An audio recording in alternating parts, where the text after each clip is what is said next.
महाभारत एक ऐसा ग्रंथ जिसने मानव सभ्यता को बहुत सी बातें दी हैं, बहुत सी चीज़ें सिखाई हैं कि जीवन की वास्तविक सच्चाइयाँ क्या होती हैं और जीवन को किस प्रकार से जिया जा सकता है। उसी में से एक प्रसंग है जिसमें अर्जुन अपनी पत्नी सुभद्रा को, जो कि प्रेग्नेंट होती हैं, उन्हें एक कहानी सुनाते हैं और वह उनका जो गर्भस्थ शिशु होता है अभिमन्यु, उस कहानी के माध्यम से चक्रव्यूह के 7 में से 6 द्वार को तोड़ना सीख जाता है और 7वां द्वार तोड़ने के बताएं अर्जुन, उससे पहले ही सुभद्रा को नींद आ जाती है। यह कहानी जो है बहुत कुछ हमें बताती है, लेकिन एक सवाल हमेशा इस कहानी को सुनकर के मुझे लगा है कि क्या सुभद्रा के सो जाने से उनका गर्भस्थ शिशु अभिमन्यु भी सो जाता है?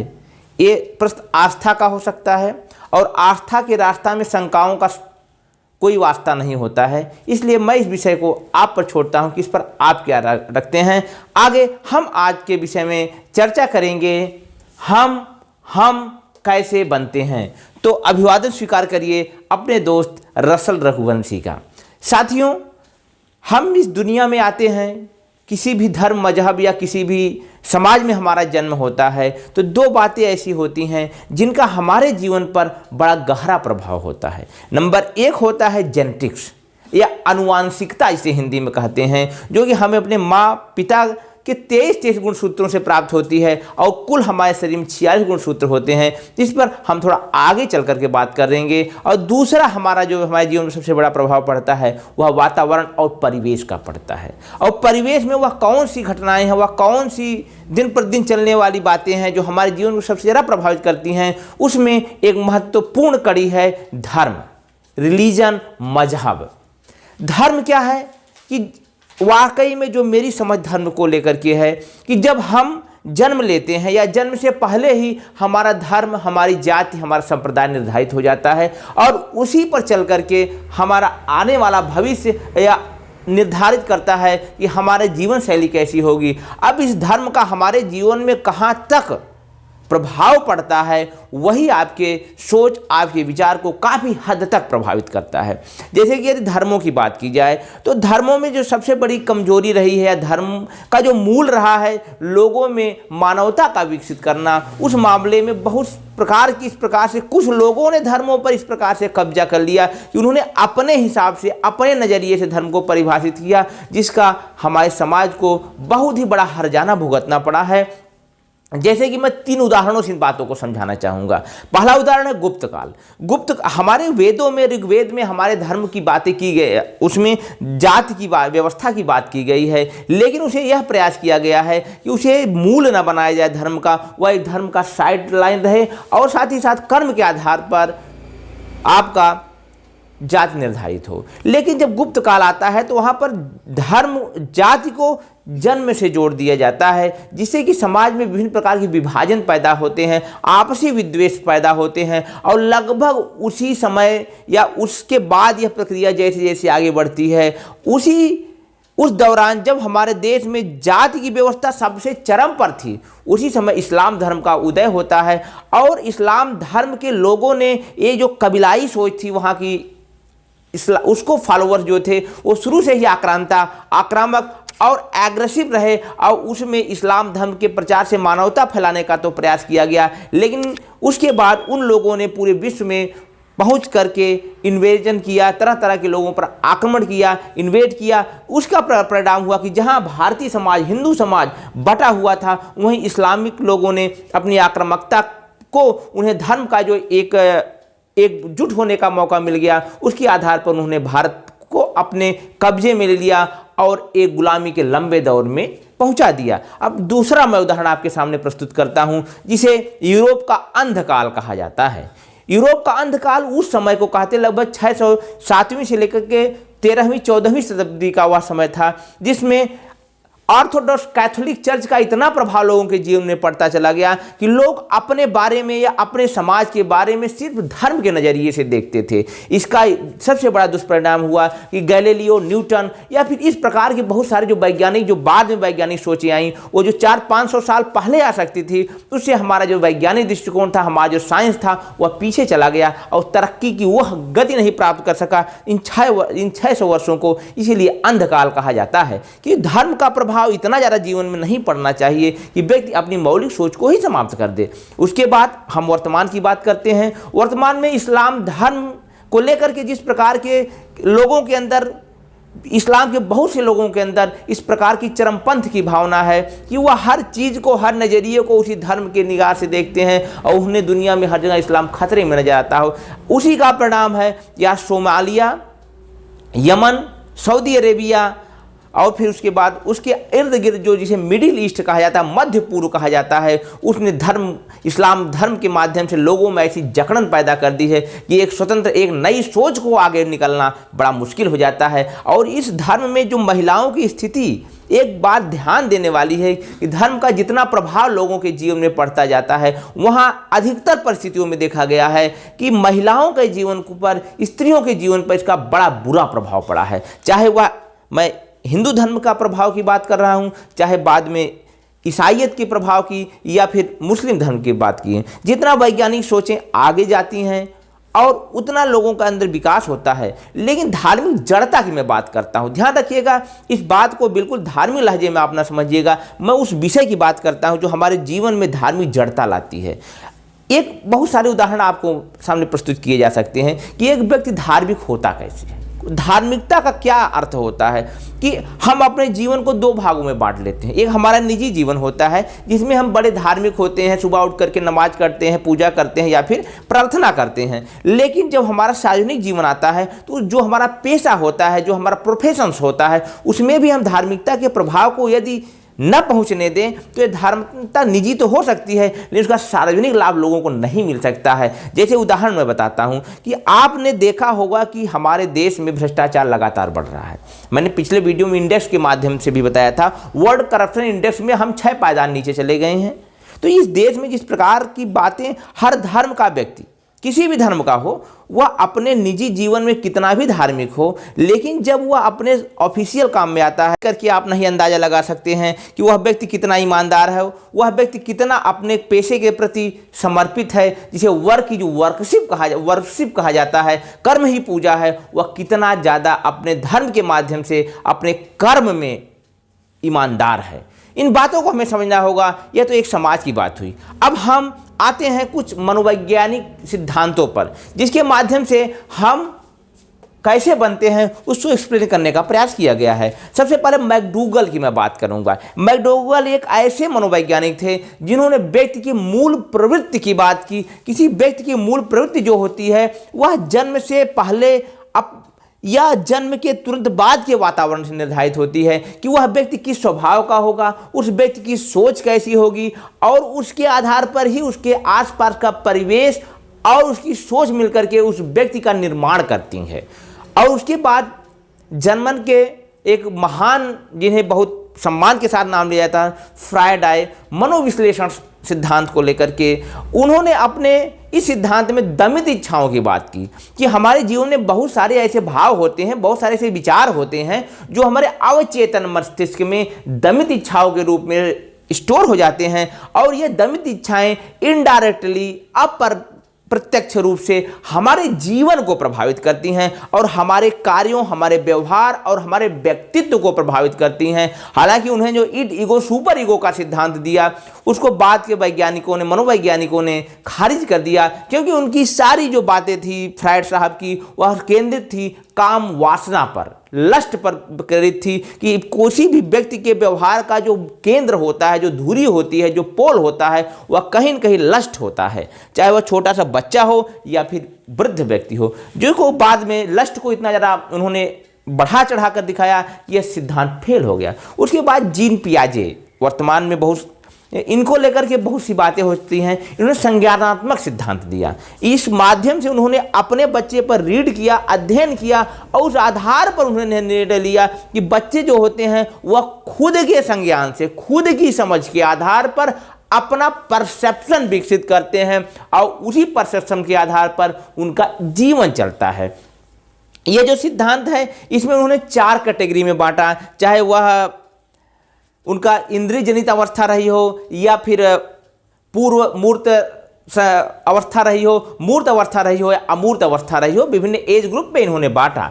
लेकिन उससे बेहतर एक थियरी लेकर के आए थे बाद में वाइगोटस्की साहब। वाइगोटस्की उसी रूस के निवासी थे जहां पर आजकल पुतिन साहब ने अपना साम्राज्य फैला रखा है। वाइगोटस्की ने बच्चों के विकास के लिए एक सोशल थियरी दी कि बच्चे जो होते हैं वो अपने आसपास के वातावरण से सीखते हैं, अपने आसपास के परिवेश, अपने बड़ों जन से, अपने उन व्यक्तियों से सीखते हैं कि उनका बिहेवियर कैसा है, उनका स्वभाव कैसा है, वह किस प्रकार से कार्य करते हैं। उनके आधार पर बच्चे अपना विकास और अपनी इन्वायरमेंट का निर्माण करने में अपना सहयोग देते हैं या अपने को ऐसा बनाते हैं। उन्होंने भी विभिन्न प्रकार की बातें की, ZPD का जोन ऑफ प्रॉक्सिमल डेवलपमेंट जैसी बहुत सारी सिद्धांत दिए, जिसको इस समय डिटेल बताना मेरे लिए जरूरी नहीं है। मूल बात आप समझ लीजिए कि बच्चे जो होते हैं अपने इन्वायरमेंट से सीखते हैं। उसके बाद एक बेहतरीन सिद्धांत एक और कोहलरबर्ग साहब ने दिया था कि बच्चे मोरल डेवलपमेंट कैसे होता है, कि एक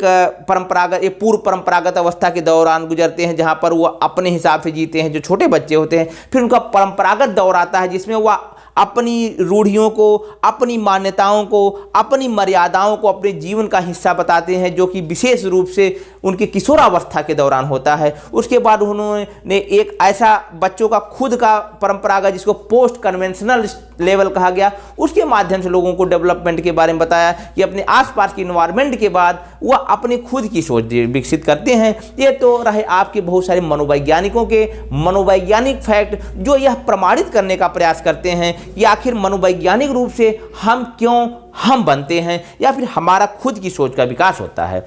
इसमें एक मैं अपनी तरफ से कहानी जोड़ना चाहूँगा। कहानी बड़ी प्यारी है, आप लोग ध्यान से सुनिएगा। एक हाथी होता है, एक जगह एक हाथी होता है और उस हाथी को समझने के लिए 5 अंधों के मन में बड़ी उत्सुकता उत्पन्न होती है कि आखिर हाथी होता कैसा है, हाथी किस प्रकार का होता है। इस सोच को लेकर के जब लोग उन 5 अंधों को उस हाथी के पास ले जाते हैं तो कोई उसका कान सहलाता है, कोई उसका सूंड सहलाता है, कोई उसका पैर सहलाता है, कोई उसकी पूंछ सहलाता है। इस प्रकार से 5 अंधों ने उस हाथी के अलग अलग अंगों के आधार पर यह निर्णय ले लिया कि हाथी का एक संभावित आकार ऐसा हो सकता है।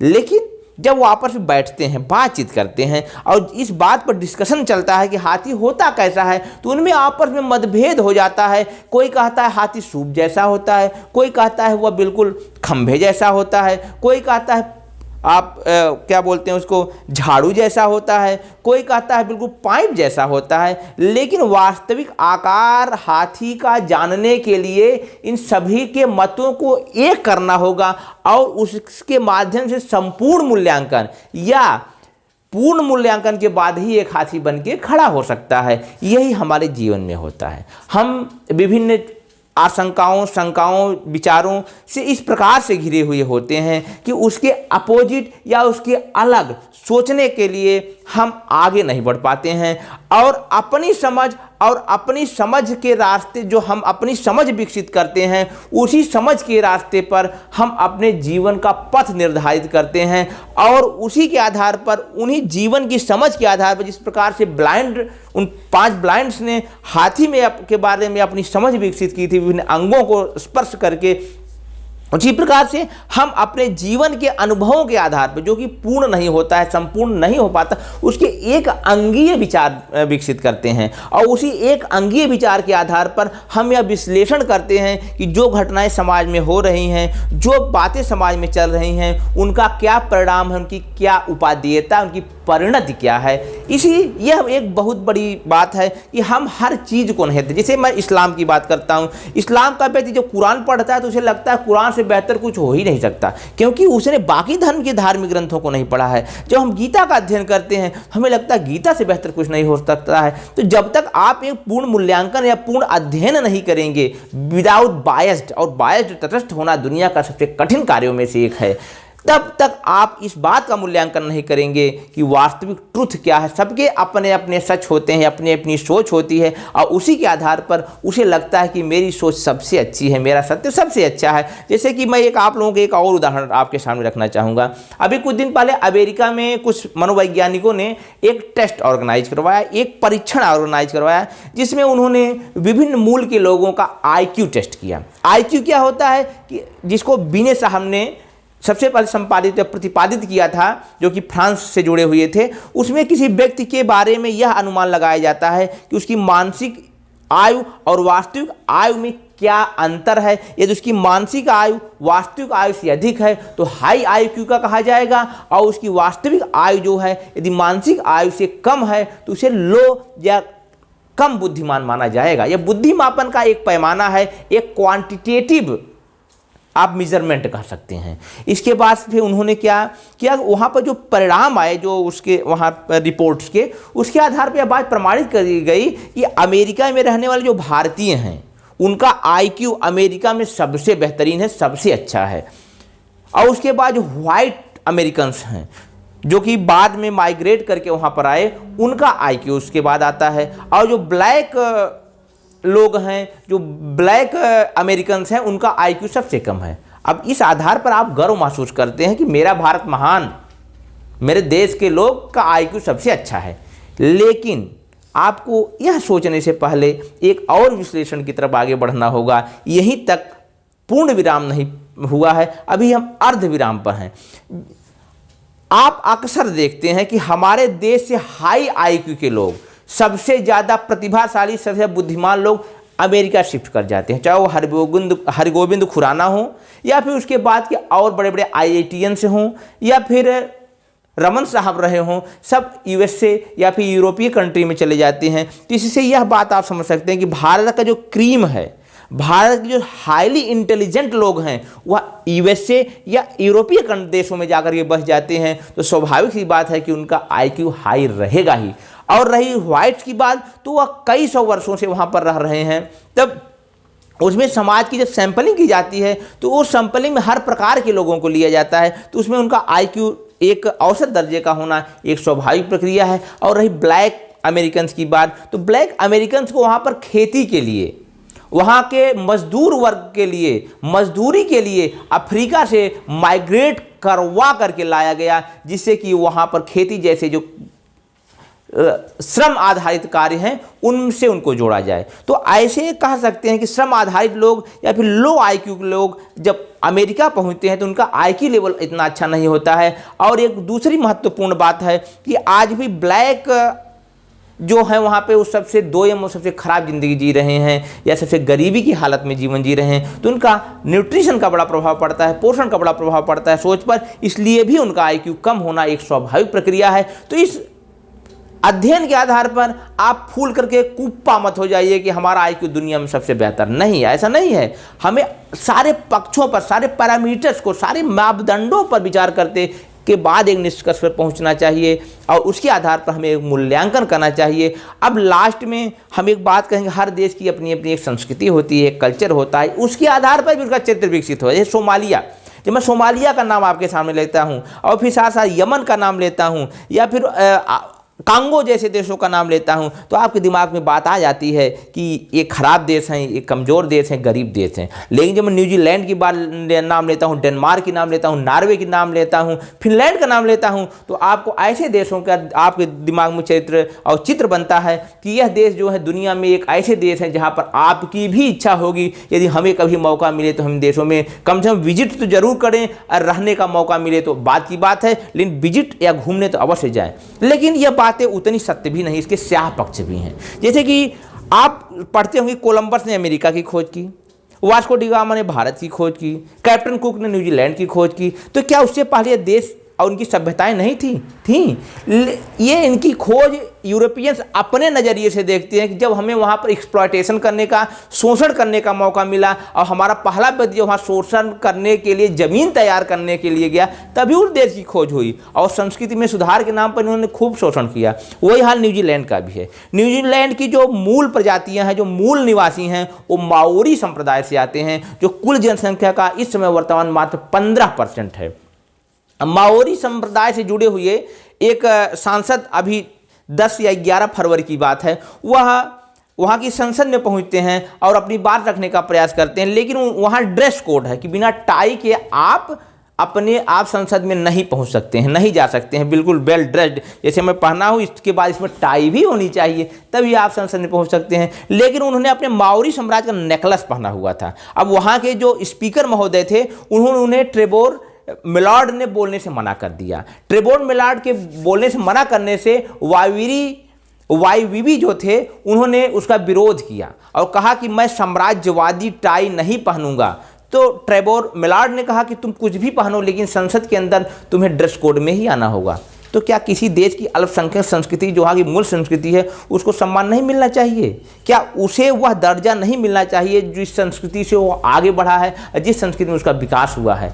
मेरे कहने का मतलब ये है कि आपको हर संस्कृति, हर समाज, हर व्यक्तित्व, हर विचार को सम्मान देना होगा, उसका अध्ययन करना होगा, उसको पढ़ना होगा, उसको समझना होगा, तब आप अपनी सोच विकसित करिए। निश्चित रूप से आप उदार और एक समझदार व्यक्ति बनेंगे। जैसे कि मैं खत्म करने से पहले मैं वीडियो स्वामी विवेकानंद की एक लाइन कोट करना चाहूँगा। स्वामी विवेकानंद ने कहा कि मानव जानवर से मानव तो बन गया, लेकिन अभी मानव बनने में एक लंबा सफ़र तय करना बाकी है। तो आइए इस सफ़र पे हम लोग बढ़ते हैं, मानव बनने के लिए प्रयास करते हैं। मैं रसल रघुवंशी अब इस वीडियो का अंत इस गुजारिश से, इस निवेदन से करना चाहूँगा कि यदि मेरे प्रयास आपको अच्छे लगते हैं तो इस वीडियो को अधिक से अधिक लोगों को तक शेयर करिए, लाइक करिए, अपने विचार, अपनी सोच कमेंट के माध्यम से मुझको पहुंचाइए, जिससे कि एक सकारात्मक समाज बनाने में हमारा आपका मिल करके योगदान हो। इन्हीं बातों के साथ आप इस चैनल को सब्सक्राइब करिए। मैं विदा लेता हूं आप सभी लोगों को। नमस्कार, धन्यवाद।